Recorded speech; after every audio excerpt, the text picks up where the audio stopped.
A perspectiva de fundo. Esta parábola recolhe uma perspectiva de séculos.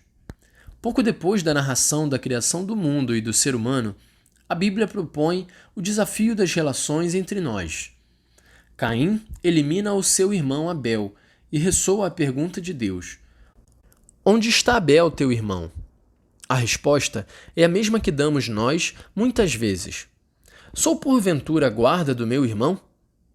Com a sua pergunta, Deus coloca em questão todo tipo de determinismo ou fatalismo que pretende justificar como única resposta possível a indiferença.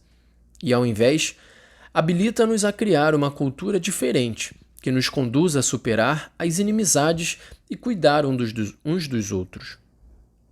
O livro de Jó invoca o fato de ter um mesmo Criador como base para sustentar alguns direitos em comum. Pois aquele que me criou no ventre também o criou a ele, e um só nos formou, a ambos no seio materno. Muitos séculos depois, Santo Irineu de Leão expressará o mesmo conceito recorrendo à imagem da melodia. Assim, quem ama a verdade não deve deixar-se enganar pela diferença entre cada um dos sons, nem imaginar que um músico seja o artífice e o criador deste som, e outro o artífice e o criador do outro. Mas há de pensar que um único músico os produziu a ambos. Nas tradições judaicas, o dever de amar o outro e cuidar dele parecia limitar-se às relações entre os membros de uma mesma nação. O antigo preceito, amarás o teu próximo como a ti mesmo, geralmente entendia-se como referido aos compatriotas. Todavia, especialmente no judaísmo que se desenvolveu fora da terra de Israel, as fronteiras foram se ampliando. Aparece o convite a não fazer aos outros o que não queres que façam a ti.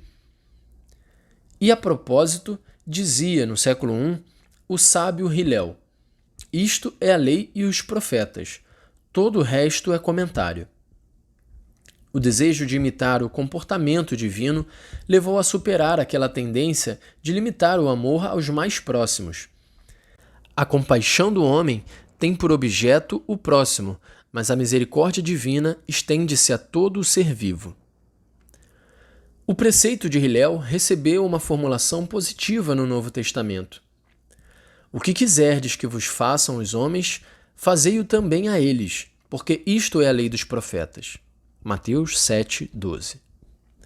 Este apelo é universal, tende a abraçar a todos, apenas pela sua condição humana, porque o Altíssimo, o Pai do céu, faz com que o sol se levante sobre os bons e os maus. Em consequência, exige-se: sede misericordiosos, como vosso Pai é misericordioso. Como motivo para alargar o coração, a fim de não excluir o estrangeiro, invoca-se a memória que o povo judeu conserva de ter vivido como estrangeiro no Egito. E tal motivo aparece já nos textos mais antigos da Bíblia. Não usarás de violência contra o estrangeiro residente, nem o oprimirás, porque foste estrangeiro residente na terra do Egito. Êxodo 22:20. Não oprimirás um estrangeiro residente. Vós conheceis a vida do estrangeiro residente, porque fostes estrangeiros residentes na terra do Egito. Êxodo 23:9. Se um estrangeiro vier residir contigo na sua terra, não o oprimirás. O estrangeiro que reside convosco será tratado como um dos vossos compatriotas, e amá-los-ás como a ti mesmo, porque fostes estrangeiros na terra do Egito. Levítico 19, 33-34.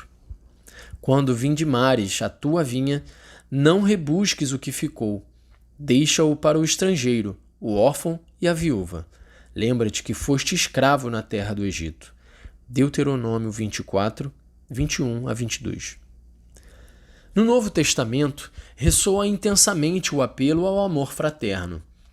Toda a lei se cumpre plenamente nesta única palavra: ama o teu próximo como a ti mesmo. Gálatas 5:14. Quem ama o seu irmão permanece na luz e não corre perigo de tropeçar, mas quem tem ódio ao seu irmão está nas trevas. 1 João 2, 10 a 11. Nós sabemos que passamos da morte para a vida, porque amamos os irmãos. Quem não ama, permanece na morte. 1 João 3, 14. Aquele que não ama o seu irmão, a quem vê, não pode amar a Deus, a quem não vê. 1 João 4, 20. Mesmo esta proposta de amor podia ser mal compreendida. Foi por alguma razão que, perante a tentação das primeiras comunidades cristãs criarem grupos fechados e isolados, São Paulo exortava os seus discípulos a ter caridade uns para com os outros e para com todos. E na comunidade de João, pedia-se que fossem bem recebidos os irmãos, mesmo sendo estrangeiros. Esse contexto ajuda a entender o valor da parábola do bom samaritano. Ao amor, não lhe interessa se o irmão ferido vem daqui ou dacolá. Com efeito, é o amor que rompe as cadeias que nos isolam e separam, lançando pontes. Amor que nos permite construir uma grande família onde todos nos podem sentir em casa. Amor que sabe de compaixão e dignidade.